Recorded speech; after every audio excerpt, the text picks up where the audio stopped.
Halo guys, apa kabar kalian semua? Semoga kalian sehat selalu dan banyak rezekinya. Dan ya, untuk baru pertama nonton di channel ini, gua ucapin welcome to my channel. Jangan lupa tekan tombol subscribe dan lonceng notifikasinya biar kalian nggak ketinggalan konten-konten yang terbaru di channel ini.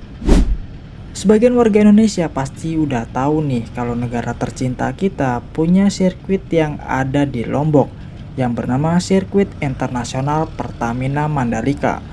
Terhitung hingga saat ini sirkuit Mandalika sudah 3 kali menjadi tuan rumah untuk MotoGP, yaitu pada tahun 2022 pada tanggal 18 sampai 20 Maret dan Miguel Oliveira keluar sebagai juaranya.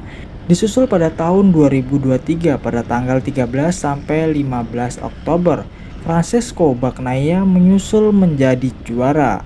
Dan yang baru-baru ini pada 27 sampai 29 September 2024, Jorge Martin keluar sebagai juaranya. Sebenarnya sirkuit Mandalika bukanlah sirkuit pertama yang ada di Indonesia, karena sebelumnya Indonesia udah punya 5 sirkuit ditambah Mandalika. Jadi totalnya yang dimiliki Indonesia ada 6. Nah, kali ini gua mau bahas fakta sirkuit Mandalika yang mungkin sebagian orang belum tahu. Nah, daripada penasaran, langsung aja kita gaskan videonya. Sirkuit Internasional Pertamina Mandalika sesuai namanya berlokasi strategis di kawasan Resort Mandalika, Pulau Lombok, Nusa Tenggara Barat. Kawasan ini telah ditetapkan sebagai salah satu dari 5 destinasi super prioritas Indonesia, bersanding dengan Danau Toba yang ada di Sumatera Utara, Likupang di Sulawesi Utara, Borobudur, Jawa Tengah, dan Labuan Bajo, Flores, Nusa Tenggara Timur. Mandalika sebagai destinasi wisata menawarkan panorama memukau yang tak terlupakan. Pengunjung akan disuguhi pemandangan spektakuler pantai selatan berpasir putih dengan latar belakang perbukitan hijau yang subur. Keindahan alam ini persis seperti gambaran surga tropis yang sering dibayangkan. Tidak mengherankan jika sebelumnya Mandalika menjadi surga tersembunyi bagi para perselancar, sebelum akhirnya bertransformasi menjadi destinasi wisata modern. Kini Mandalika telah berkembang pesat menjadi kawasan wisata lengkap. Para wisatawan dapat menikmati berbagai macam fasilitas kelas dunia, mulai dari restoran-restoran dengan hidangan lezat, taman air yang cocok untuk liburan keluarga, hingga akomodasi mewah berupa hotel dan resort bintang 5.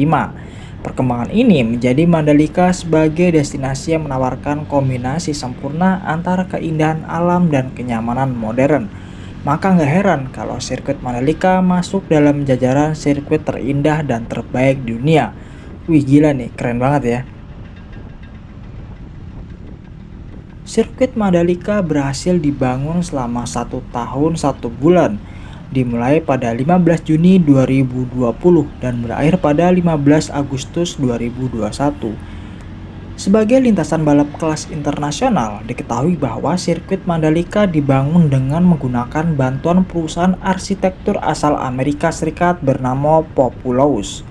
Populous dikenal telah berpengalaman dalam mendesain beberapa venue olahraga ternama, antara lainnya Wembley Stadium.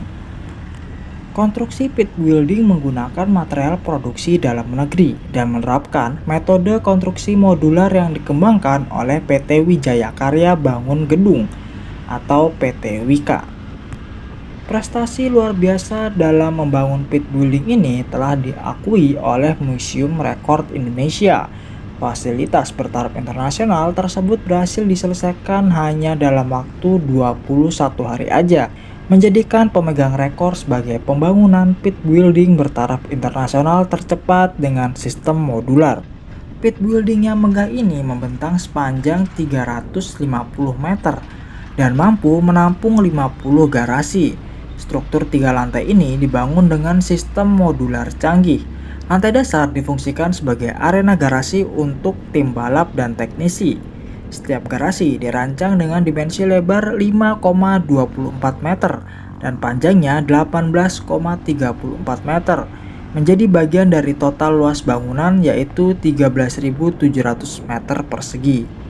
Lantai 2 menyuguhkan area podium, tribun VVIP, serta media center untuk para jurnalis. Sementara itu, lantai 3 dilengkapi dengan berbagai fasilitas pendukung tambahan untuk memastikan kenyamanan dan efisiensi operasional sirkuit. Sirkuit Mandalika mengadopsi konsep inovatif sirkuit jalanan. Konsep ini membawa dimensi baru dalam dunia balap motor, menggabungkan fungsi arena balap dengan ruang publik yang dinamis. Secara teknis, sirkuit jalanan mengacu pada fleksibilitas pengguna arena sirkuit. Di luar musim balapan, kompleks sirkuit bertransformasi menjadi destinasi wisata yang menarik. Masyarakat umum dapat memanfaatkan arena di sekitar lintasan untuk berbagai aktivitas rekreasi. Perlu dicatat bahwa lintasan utama tetap menjadi area terlarang bagi publik dan dilengkapi dengan sistem keamanan yang ketat.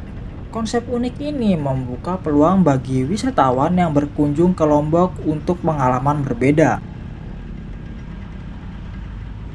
Dalam upaya memenuhi standar kompetisi balap kelas dunia seperti MotoGP, ITDC mengimplementasikan teknologi aspal mutakhir di sirkuit internasional Pertamina Mandalika.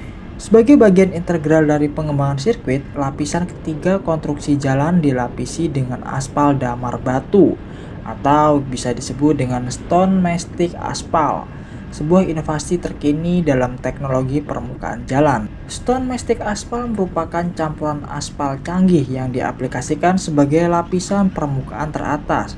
Teknologi ini diklaim mampu meningkatkan kekuatan struktur permukaan lintasan secara signifikan berkat prinsip kotak batu ke batu yang telah diterapkan. Stone mastic aspal dinilai memiliki penetrasi yang sangat tinggi, mencapai PG82. Campuran aspal ini tergolong baru lantaran baru diperkenalkan pada tahun 2014 sampai tahun 2015. Akibatnya belum banyak sirkuit di dunia yang mengadopsi teknologi ini.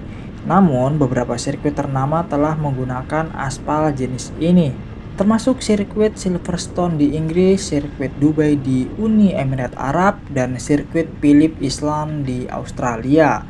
Penggunaan teknologi ini menempatkan sirkuit Mandalika sejajar dengan fasilitas balap terkemuka di dunia. Nah, sekarang udah pada tahu kan fakta tentang sirkuit Mandalika, sirkuit yang terkenal cantik dengan pemandangannya yang berada di dekat pantai. Oke, dan segitu dulu video dari gua, semoga bisa menambah wawasan dan pengetahuan buat kalian. Dan jika ada kesalahan di video gua, kalian bisa bantu dengan revisi di kolom komentar. Terima kasih sudah menonton dan sampai jumpa di konten selanjutnya.